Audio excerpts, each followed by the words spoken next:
Ladies and gentlemen, if you take your seats, please. Just a few parish notices before we start. On the 15th of April, we have some tickets to Gold Diggers of 1933 at the British Film Institute. I believe details are on the interweb. 19th of April, we have the virtual pub quiz, again via the miracles of electricity. 21st to 23rd of April, we have the annual picnic punt and plunge. If you want to go to the dinner on the 21st, 8:15, speak to Francis, please. And the New Sheridan Club Children's Weekend at the Beach is at Mersey Island this year, 12th to the 14th of May.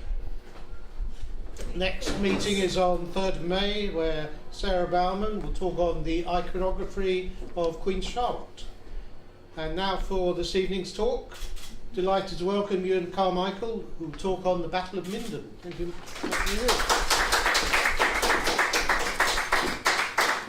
Well, good evening.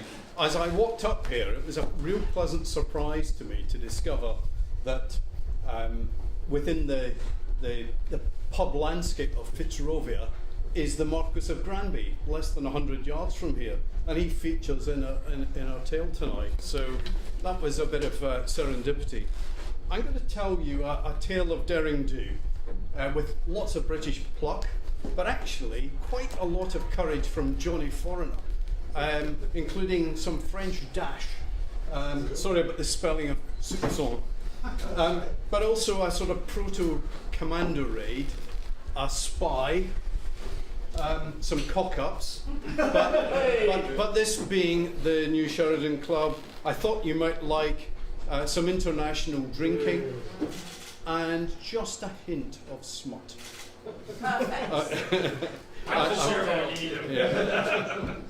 So my name is Ewan Carmichael.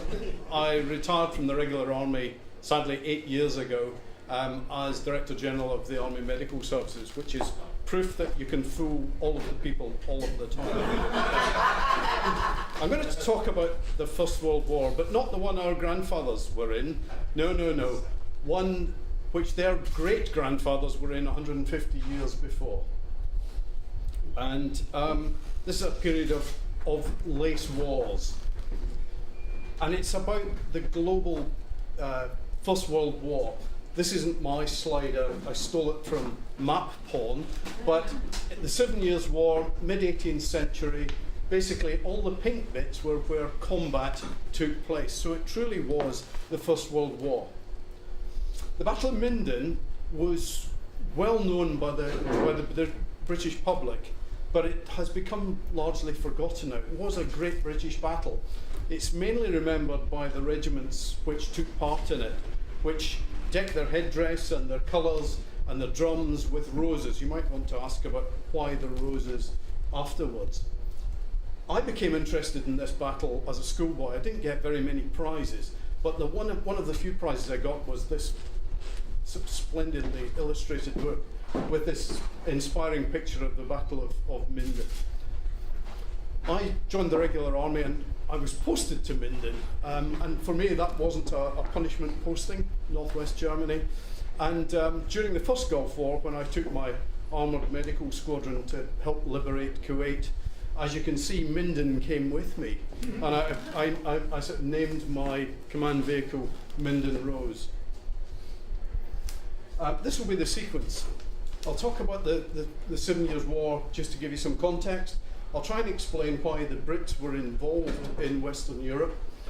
I'll talk about the ground. We always love that in the military, so that you understand where you are. And then I'll do that little commando raid, the French capturing Fortress Minden. Explain the planning, and then we'll divert slightly to a small parallel battle that took place at the same time, called Gofeld, and then the meat and the sandwich, Minden, and then the aftermath. So this is the period, mid-18th century, cabinet walls, George II, chaps dashing around wearing these wonderful clothes, pretty impractical, woolen, turnbacks with the regimental colour, facing colour, tricorn hats, and this is a British infantryman with the brown breast musket, which was the standard weapon of the British Army for well over 100 years, with one or two minor modifications. It was a muzzle loading weapon, so you had to stand up to load it. It was smooth bore, and it had a flintlock, and it fired these things, which this is the true meaning of the word round. We talk about rounds of ammunition, okay, and you would get 12 of these to the pound. I've wrapped it in polythene because it's lead, and I don't want anybody to complain afterwards. Anyway, so if you have a 12-bore shotgun, that explains why you've got that caliber of weapon. Okay. In addition to the musket, he had a socket bayonet, which would fit on round the muzzle of the weapon, and it would extend the length of the musket to about that from the floor. And that socket bayonet replaced the pike at the turn of the previous century, so you could keep horses at bay. Other arms and services, we had artillery, just big versions of the musket. We had the horse or cavalry, strange regiment of one-legged dwarves here. Cavalrymen tended to be armed with a sword, possibly a brace of pistols, perhaps a carbine-type rifle. In addition to those, you would have a logistic function or a quartermastering function, certainly a medical function, and a kind of staff function, so leadership, command, and so pretty early staff work. So, thinking about the 7 Years' War as a context, more than 250 years ago, the major powers of Europe became involved in this 7 Years' War, and it lasted formally from 1756 to 1763. But in actual fact, conflict had already broken out in colonies where France and Britain were vying for supremacy. The seeds of war are often sown in the outcomes of previous conflict. You just need to look at wars around the world, and there's usually some sort of dissatisfaction. And in Europe, the Empress Maria Theresa of Austria had built an alliance hoping to regain Silesia from Prussia, which had seized it during the War of the Austrian Succession. Britain and Prussia were in alliance with a pile of northern German, usually Protestant little fiefdoms, and they were opposed largely by everybody else. That's France, Austria, Russia, Saxony, Sweden, and eventually Spain. It could be said that the 7 Years' War could be divided into two sub-conflicts, those between Britain and France, especially out in the colonies, and then between Frederick the Great and everybody else, mainly in Europe. But the two sub-conflicts weren't mutually exclusive. They overlapped, and the battle that I'm going to talk about, Minden, was an example of that overlapping. Frederick the Great made a preemptive strike against Maria Theresa by invading Saxony in 1756. And after early success, he was then forced on the defensive by Austria in Silesia, France in Saxony, and Russians off to his east. But he recovered the initiative through two significant victories, and then he conducted a largely successful, if exhausting, war on all fronts through until 1761. And he was effectively saved by the death of Tsarina Elizabeth of Russia. He hadn't been very nice to women. He was a terrible misogynist. I don't really like Frederick the Great. He wasn't very nice to Maria Theresa either. Anyway, the Prussophile Peter III became Tsar, and that tipped the scales back in Frederick's favour. And the war ended in 1763 with the treaties of Paris and Hubertusburg. Meanwhile, out in the colonies,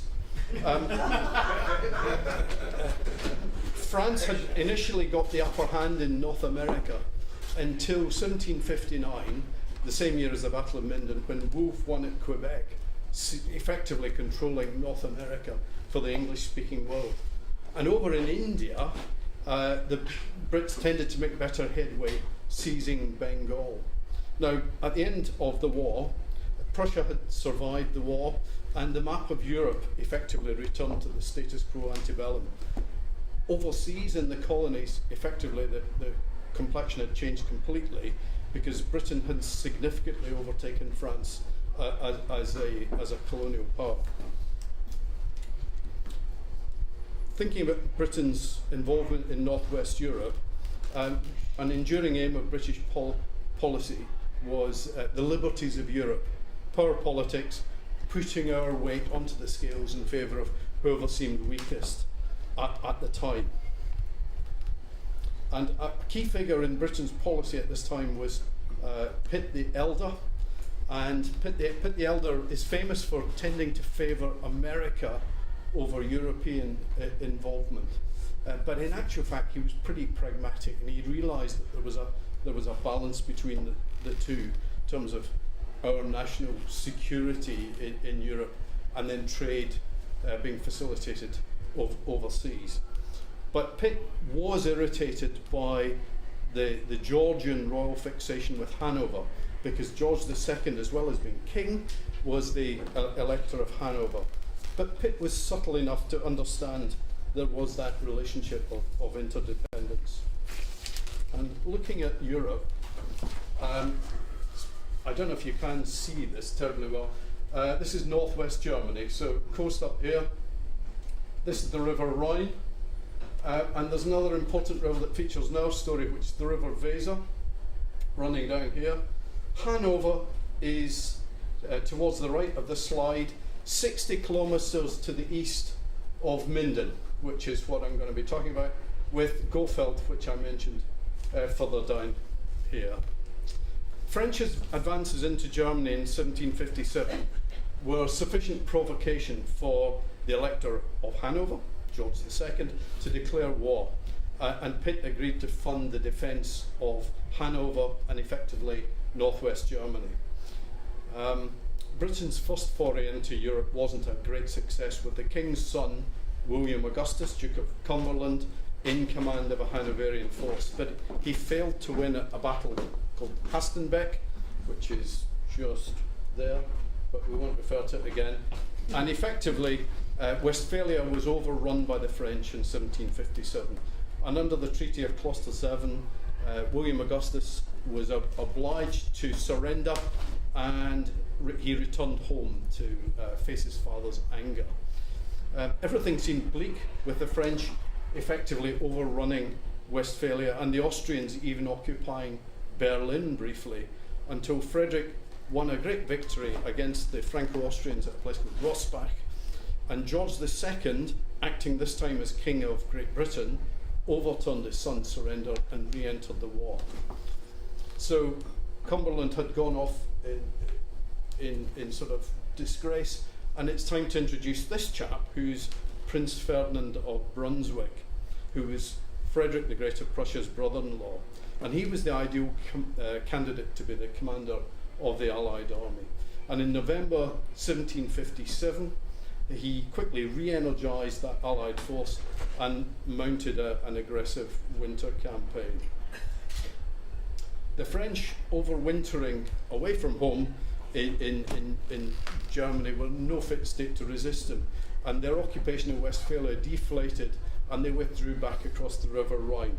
And Ferdinand decided that he wanted nothing less than the destruction of his French opponents, and he pursued them back across the Rhine using pontoon bridges to get across at them. And he won a fairly tricky battle at a place called Krefeld, but he was one of these chaps who could see a great opportunity at getting behind the enemy, but in doing so tended to expose himself to vulnerability in his own sort of logistic chain. But he was a bit of a genius, but he had overextended himself. So he sought the home bank, but the Battle of Krefeld was again a catalyst for further British involvement, and Britain committed more troops onto Europe, and I'll talk about them in a sec.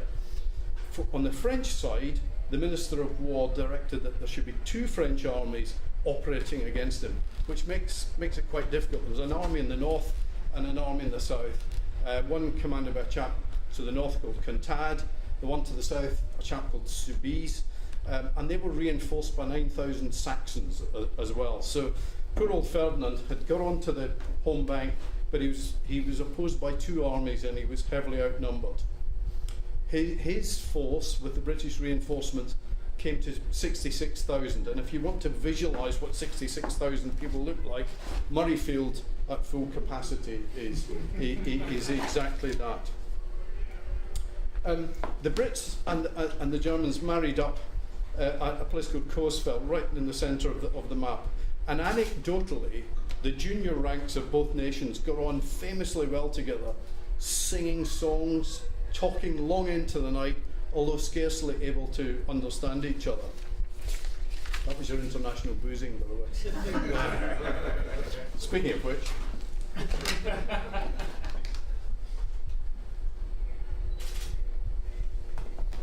the commander of the British contingent succumbed to dysentery and died, and he was replaced by Sackville. And Sackville was one of these chaps. He was quite appreciated by his subordinates, but he had the unfortunate habit of rubbing his superiors up the wrong way. In March of 1759, Soubise was replaced by a chap called Broy, so we got Contad and Broy. And Ferdinand was forced to withdraw all the way to Osnabrück here. And he was faced by these two French armies, and they united at one of his main potential blocking points, Kassel, which is down to the south.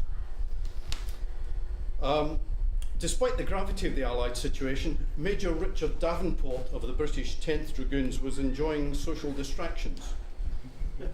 And he wrote, "The dirty village and peasant's barn, which was my lot in winter, is changed to a pleasant country place, and a handsome modern house belonging to a chapter of canonesses, all of noble blood. 2 of the 4 that live in the house with me are young and genteel, and one of them is as handsome as an angel. They're perfectly easy and well bred, without any affectation, speak French, and love English country dances as well as any girls in England. Alas, this very afternoon we were drinking tea and singing French songs. There comes a scoundrel at full gallop, blowing a damned squeaking horn, and produces an order to march tomorrow morning.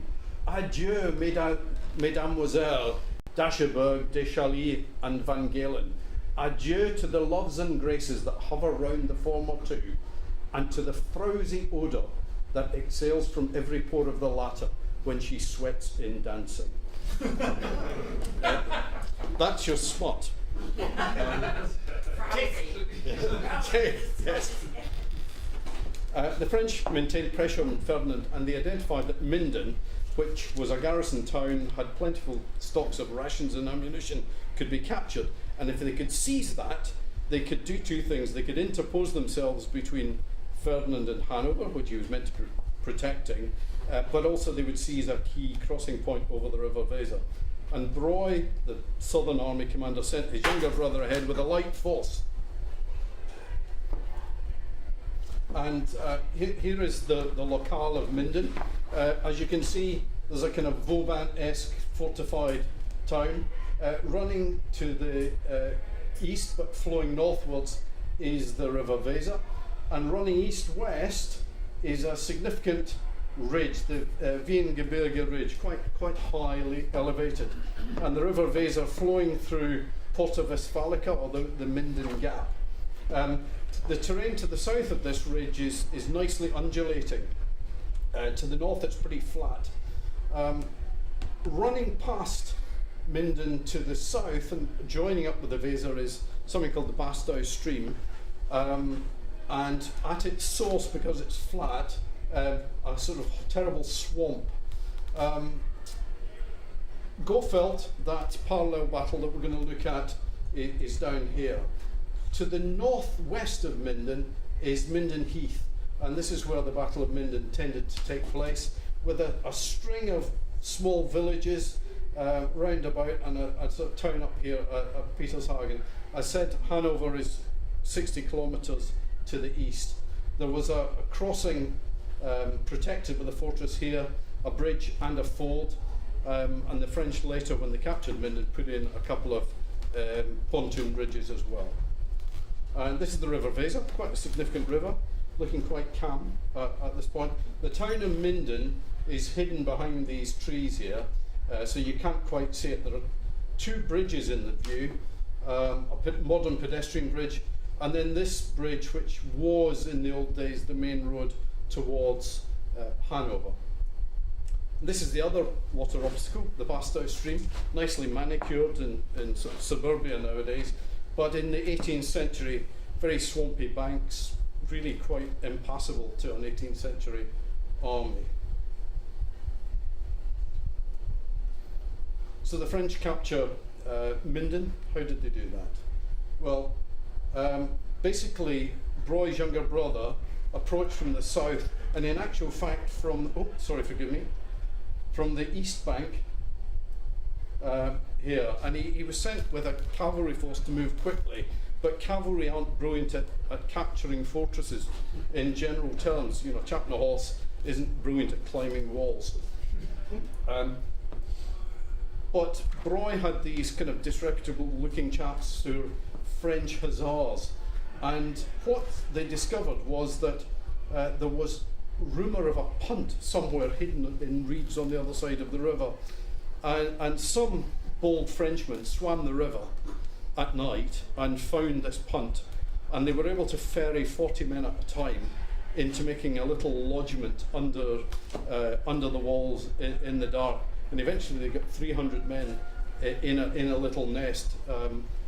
Then at daylight, and this is a kind of architectural model of Minden, with some light guns enfilading, in other words, shooting from the side onto this little hornwork, which is a little fortification at the other end of the bridge. They were able to subdue the defenders and rush at the hornwork, and the defenders of that fled, and in their haste they left a sort of drawbridge open, which gave the opportunity for the 300 blokes lurking in the reeds here to kind of get in through the main gate into Minden behind them. So the French captured that 1,200 prisoners, and they had a secure crossing now towards Hanover and access to rations and lots of supplies.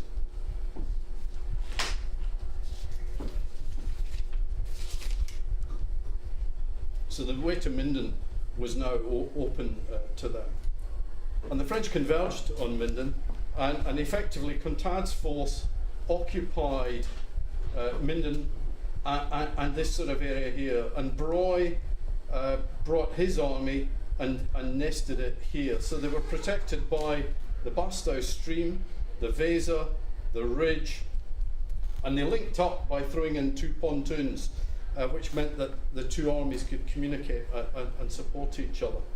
So the French seemed to be in an impregnable position. Contad's overall force now was about 48,000 strong. And Ferdinand had a huge dilemma. He was 2 days away from, he was in Osnabrück, bear in mind. He was 2 days march away from Nienburg, which was another secure crossing point and a rise, but the French could reach that in half the time from Minden.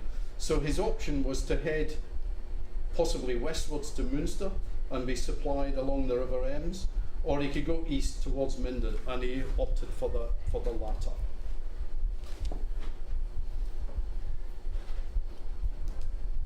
So looking at the preparation and the planning,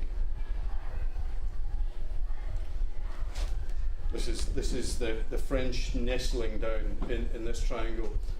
Ferdinand approached from the north through Petershagen, and in the month before the Battle of Minden, which was on the 1st of August, he drove in French outposts, and he moved down towards this area called Totenhausen, and dropped off this General von Wangenheim and a subordinate corps with about 12,000 men in this area.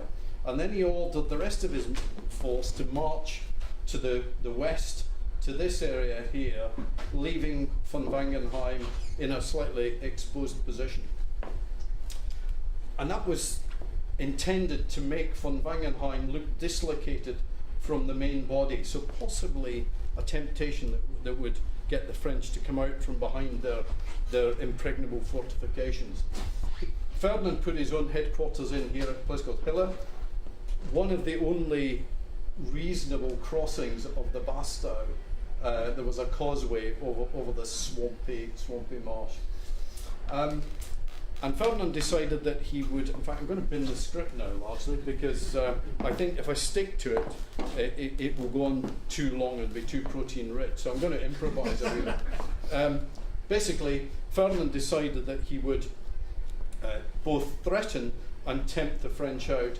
The tempting out was this dislocated force which the French might be able to defeat in detail. But the threatening piece was he decided to detach a force to the south to threaten the French's communications. This is a view from the main Allied encampment. You can see the Minden Gap, which is that gap in the ridge. You can't actually see Minden, it's slightly in dead ground here, but this is the sort of countryside, the sort of terrain we're talking about. And the forces involved, 76,000, that's Old Trafford full, okay? And the French had about 48,000, so the Parc des Princes, yeah, outnumbering the Allies. And you can see that subordinates, you had Cantade with the main body and Broye on the other side of the Weser, but able to communicate with these pontoon bridges. Meanwhile, for the Allies, you had Ferdinand with the main body up at Nordhemmen, and then that poor chap Wangenheim stuck out on his own with about 12,000 men up at that place at Todenhausen. Now there's another chap with the unfortunate coincidental name of Ferdinand, and I'll call him the Erb Prince because he was the senior son of the Duke of Brunswick, and he was a subordinate, and he was sent to the south, and the aim was that he would go down through this gap from Lübeck and come down and threaten the French communications, particularly, bless you, particularly at the crossing of this river here at Gofeld. So simultaneous temptation and threats. So we'll look at Gofeld. Rough parity between the two forces. The Erdprinz was sent down, and Cantade realised he had to do something about that, and he detached a chap called the Duke de Brissac with about the same number of men to try and secure his communications. And this is the Gofeld post bridge over the River Werra, where the objective was. Interesting enough, slight bit of smut. There's a brothel in these trees here. The Jerrys like that sort of thing. So de Brissac managed to get down to Gofeld and secure the bridge. Meanwhile, the Erdprinz and his force had come down to this place, Kirchlengern, and on the 1st of August, the day of the Battle of Minden, so simultaneously, the Erdprinz attacks de Brissac, and he divided his force into 3 wings. General Kelmenzeg advanced across the northern side with the main body to take the French on frontally. Meanwhile, the Erdprinz went down to the south of the Werra to try and outflank the French. And there was a third group under a General von Bock, who had a kind of artillery heavy component, and he put in a sort of cut-off group, if you understand that in bushes. Cut-off groups are kind of handy things. Kelmenzeg at first light came across first of all, and the French engaged them in something that's now called the Bloody Meadow. But as soon as the Erdprinz started to appear down to the south, de Brissac ordered his force to move north, and then they ran into the cut-off group, and the force dissolved, with people making their way back up towards Minden at best speed. Casualties, the Allies took about 300 prisoners of war, captured 5 cannon, but in subsequent years almost 2,000 skeletons were found on this bloody meadow. So we get to the meat and the sandwich,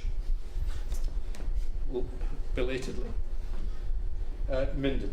So you've got the situation with Ferdinand's main body up here, lots of pickets out in these little villages, von Wangenheim's isolated corps, the French securely here and here, but able to communicate and mutually support each other. I like to think of Minden in 5 broad phases. I'll come to each in turn. So shaping operations on the Allied right. Ferdinand's big concern was that he would move forwards towards Minden, and a bit like a quadrant of a circle, as they moved down towards Minden, his force would concentrate, so it would shrink down. Yeah, and he thought that this village here, Hallen, would become his right anchor. So it was very important that that was protected from the French. From the French point of view, the very features that made the French positions here impregnable also made it difficult for the French to break out of.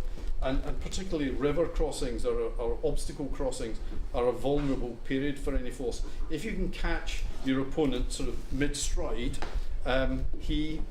nowadays you'd have to say she as well, he or she is vulnerable. So if you can catch them at this point, then that would be really handy. But his plan really relied on early warning. Time was absolutely critical here. This is the village church in Hallen. It predates the battle, and it's still quite a pretty little thing. The commanders issued their respective plans. Bear with me, I'm just doing a quick sanity check. I may have to run back.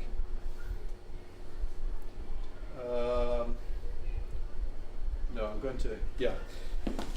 Basically, the Allied plan was to advance down and catch the French as they were on the hop. The French plan was threefold. First of all, a distraction force would go in across that little causeway over the Bastow stream and attack at about first light with 4 battalions of infantry and some guns. But Ferdinand had anticipated that and put a battalion of Brunswickers on that crossing with a couple of field guns. The French main effort was going to be that Broy's corps would come across the River Weser, across these pontoon bridges at night, and go up through the town and then head north up towards Wangenheim's isolated force up to the north. And at the same time as all of that, Contad's main body would cross the Bastow using improvised wooden bridges, and their engineers made 18 portable wooden bridges, and they would put them on the Bastow stream, and the force would cross that during the night. Quite a complex plan, but incredible that they actually managed to carry it out. Ferdinand learned to his horror on the night before the battle that 2 French deserters had been brought in to his headquarters and had revealed all the plans. In addition to that, a spy, the spy of Minden, a chap called Lorman, had actually come into his headquarters and explained what the French were going to do. And sadly, 2 hours passed during the night. The Prince of Anhalt had failed to pass that word to him. And this was in a situation where time was absolutely critical. Ferdinand, as soon as he learnt that something was happening, ordered the army to stand to and advance forwards. And he went down towards Hallen, this little village on his right flank, to find out what was happening. And he found that the pickets were halted at the next town,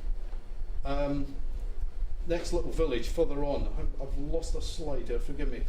Yeah, he learned that the French were getting into Hallen.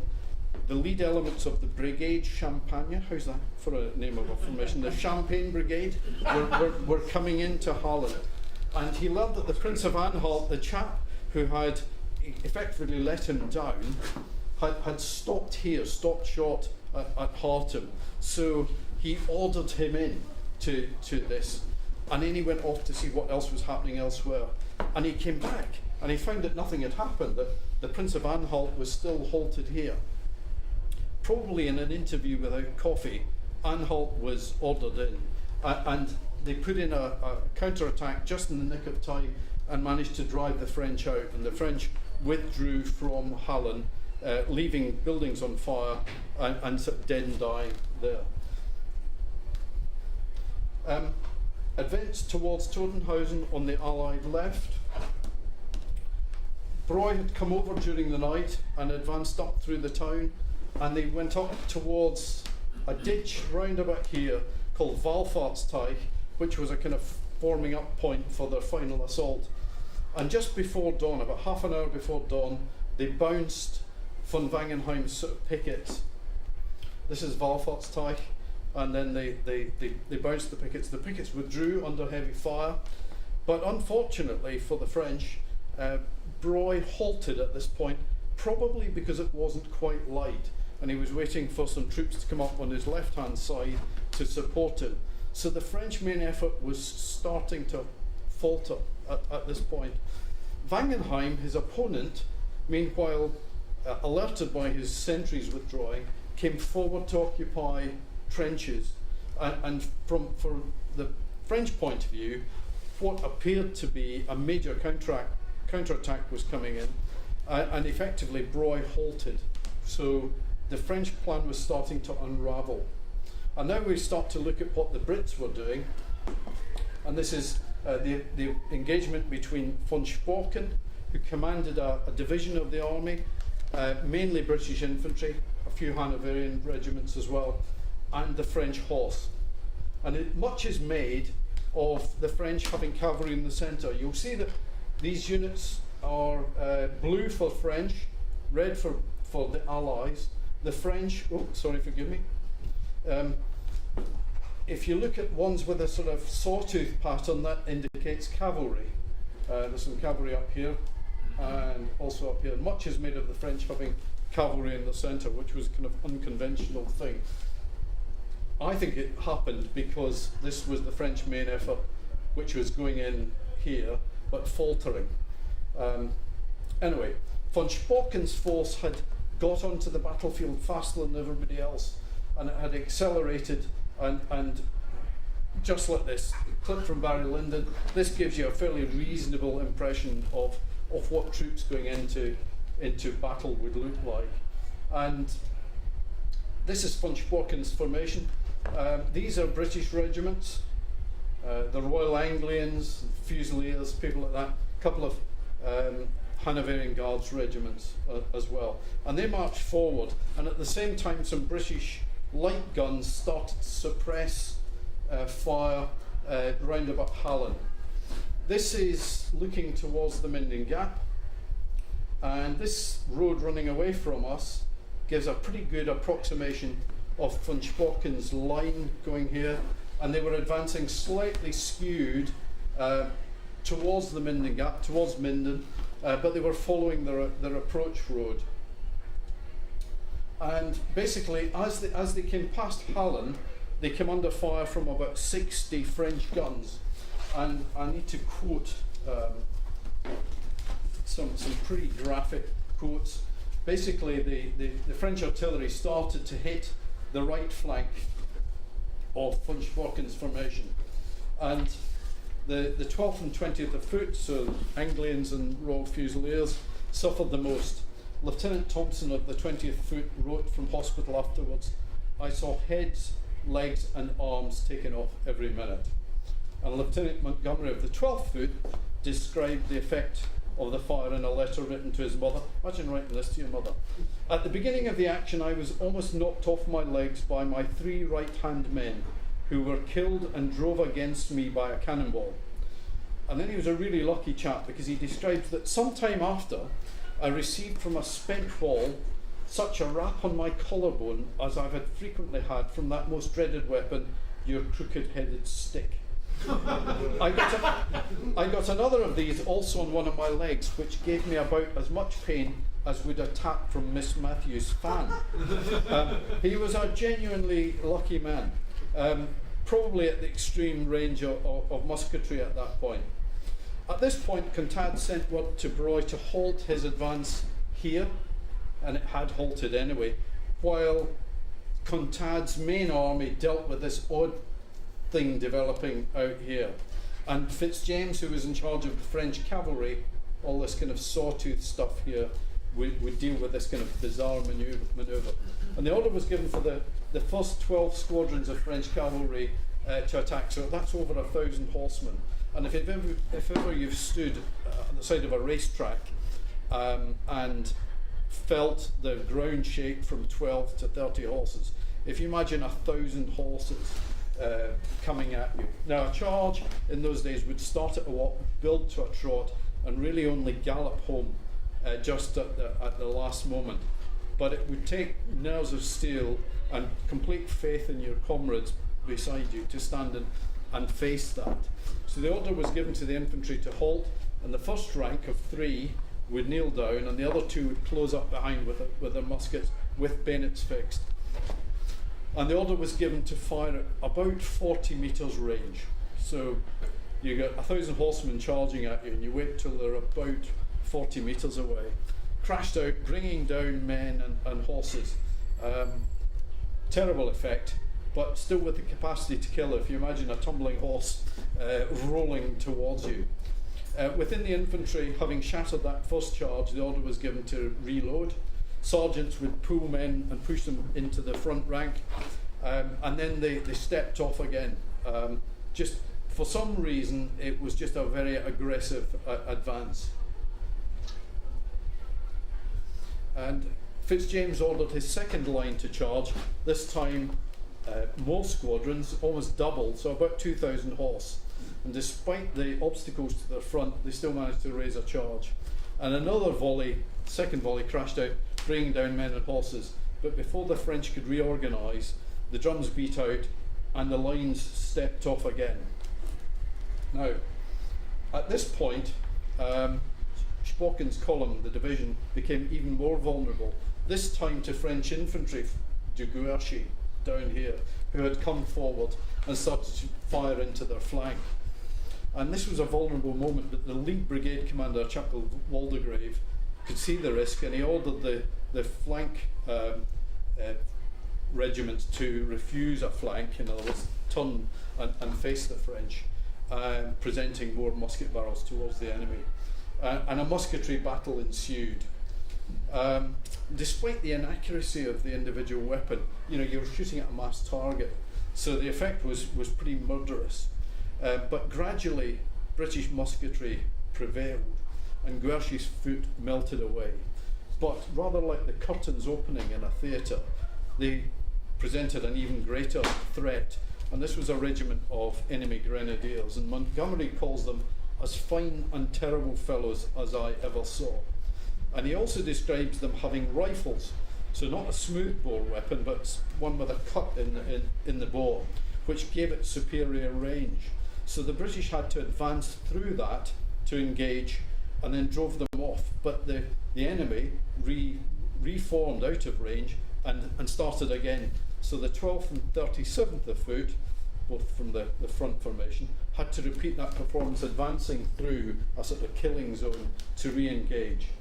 And as an indication of the intensity of this, the 12th Foot, nowadays the Royal Anglians, shows that a battalion could later muster only 4 officers and 13 files out of what was originally somewhere between 120 and 200 men. So 13 files, that's 3 men, out of 120 or 200 files. General Kingsley, who was in the 2nd Brigade, his horse was fatally wounded in 4 places, and it collapsed on him, trapping him, and he was advanced over twice by Saxon infantrymen. And at this point, the French launched their final reserve, 18 squadrons of the elite Gendarmes de France, and Ferdinand at this point realised that everything was vulnerable, and had ordered the German centre to come forward. And just as the French were about to crash into this now pretty threadbare line, effectively the Hanoverian artillery, which was up here, sort of blasted into that reserve. And as further French infantrymen were committed from, from this area, these German horse came down from the village of Stemmer. The Duke of Holstein brought them down, and basically swirling around, just destroyed the French centre. So the Allied line had wavered and held, and the moral effect of having repelled the French horse left the French vulnerable to rout. So what happened to the British cavalry that was on the right-hand side under that chap Sackville, the one I said tended to irritate his superiors? basically Sackville's force of cavalry was up here, and the intention was that they would join in and turn what was a victory into a rout. It was a mixed force of British, like people like the Blues and Royals, and Enniskillen Dragoon Guards and so on, but also some Germans, quite mixed up. And that pub that's 100 yards away, the Marquis of Granby, there was Granby commanding the second line, with Sackville out in front. Sackville ordered his force forwards at a walk, so it appeared on the battlefield at about the same time as the infantry, and then it halted behind a line of trees. And Ferdinand sent word to Sackville saying that the Allied cavalry was to attack. Sackville seems to have thought that that was just a preparatory order, and he ordered his troops to drop swords, and they sat.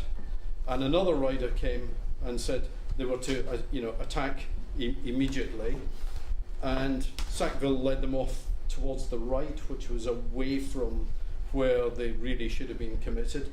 And a third rider came, a British Lieutenant Colonel Fitzroy, and he said that the English cavalry have a chance to win a great victory. Unfortunately, this was a mixed force, slightly jumbled up. He said that only the British cavalry were to come forward, so that caused confusion. Sackville insisted that the three riders explain themselves and clarify their orders to him. And then, not really understanding what was going on, he rode forward to ask Ferdinand what he wanted, what his wishes were. And at this point, Ferdinand maintained control, said, "My lord, you've missed the chance, but if I had had Granby to bring forward the cavalry, everything would have been much, much better." And in the subsequent year, Granby actually had replaced Sackville as the Allied commander. The French, despite the inaction of this cavalry wing here, dissolved and withdrew. And Broy's corps provided a sort of rear guard, withdrawing down under the fortifications of Minden. The French couldn't withdraw down towards Gofeld, so they crossed the Weser and made their way south and headed back towards Frankfurt and went quiescent. They never threatened Westphalia again for the remainder of the war. For the Allies, they still had 1,000 live casualties to deal with, so there was plenty to deal with. But the day after the battle, they finally moved into Minden and occupied that, finding more casualties there. And they had a service of Thanksgiving, and they had a feu de joie where you fire your muskets and your cannon without ball in it, just make a bang like a firework. And the noise of that was so great that the pregnant wife of the sutler of the British 12th Foot went into labour. And Lieutenant Montgomery reported that the battalion cheered the news, and the baby was immediately christened Ferdinand. So the aftermath, there's a little cemetery. This is a private cemetery near a civic one. It's owned by a farming family, and although there are no marked Allied graves in there, the farming family believes that there are Brits in the graveyard. 2,000 peasants were pressed into service to bury the dead. They were buried in mass graves. Forgive me. Oh, there we go. So in terms of casualties, a fairly busy slide, but effectively total casualties about the equivalent of Wimbledon Centre Court. So over 14,000. The French, something between 7,000 and 12,000 killed, wounded, and missing. The Allies, 2,800, of which Britain was mainly 50%. And so to give you an indication of that, the 12th Foot here, basically 56% were casualties, either killed or wounded. In an order of the day following the battle, the 20th Foot was actually taken out of the line. And I quote, that because of its severe losses, it should cease to do duty, a measure to which the regiment refused to submit, resuming at its own request its place in the line. We might just touch briefly on Sackville. What happened to him? Well, Ferdinand issued an order in which he praised most of his subordinates, but he omitted Sackville's name. Sackville worried that he would be accused of cowardice, and he asked for a court-martial, and he was charged effectively with disobedience in battle, which could have been a capital offence. At the end of a 6-week trial, he was pronounced guilty, and whilst not executed, he was adjudged unfit to serve His Majesty in any capacity whatsoever. And his name was erased from the Privy Council, and his disgrace was published in the order book of every regiment in the British Army. So considerable disgrace. Didn't stop him reappearing in the American War of Independence, if you look for the name Germain. So the act is almost done. There we have it, a great victory by an Allied force, with a notable part played by British infantry and artillery, and still celebrated by the regiments today. And there's a little postscript, final slide. There's an odd little thing that happens every year. A mystery donor sends a dozen red roses to the British consulate in Chicago, and they arrive accompanied by quality stationery marked in memoriam. And this began in Kansas in the 1950s, and then in the 60s changed to Chicago. It stopped for 2 years, 2001 to 2002, when it is thought that the mystery donor died. But then it resumed, possibly because of money left in a will. And consular staff attempting to discover who does this every year are told by the florist that the sender is X.T. Atkins, so Thomas Atkins, and that the address is 1759 Albion.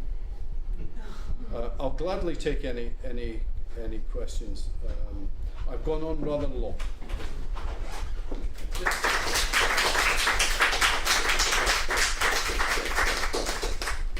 Is there another association with the roses and the Battle of Minden, or is it just those, that mystery? No. Basically, the regiments involved, so not the cavalry, but the infantry regiments and 2 artillery batteries involved, parade every day, and they've given roses which they put in their headdress, and they deck there's a wreath that goes on the colours of the foot regiments, and they put them in the drums, and they have a parade usually, and a great celebration. It is considered to be one of the great battle honours of Britain, but it is forgotten sadly by the general public. Why do they use roses? People say that the soldiers picked roses on the way to the battle. I don't believe that. I don't think that at 1 o'clock in the morning, on a fast approach march to battle, you've got time to put roses in your kit. What I think would be happening would be in the immediate surroundings of Minden, which is a farming area, maybe with some wild roses in celebration. They probably plucked roses and put them in their kit. Some German regiments would wear sprigs of oak leaf in their headdress to indicate they were on duty, and there might have been a bit of international Mickey taking, possibly, but that's the association with the rose. There is a Morris dance group somewhere, I think in Hampshire, Minden Rose. And in terms of pubs, there is a pub, but I think it's closed down in the last couple of years in Portsmouth, Battle of Minden, but plenty of Marquis of Granby pubs. He went on to win at the Battle of Warburg the next year. One further question. When you said Minden Gap, is it associated with some other historical period? Is that? Well, that gap is really significant in Westphalia. So it would have been significant through history, 30 Years' War perhaps, in the 1600s. I've definitely heard that. Yeah. Well, the Romans left a marching fort somewhere near Minden, and then the Varus battle, Varus Schlacht, where the legions were destroyed, happened somewhere near Osnabrück. So even in Roman times there was an association with that feature. Any more questions? Well, thank you, Ewan, for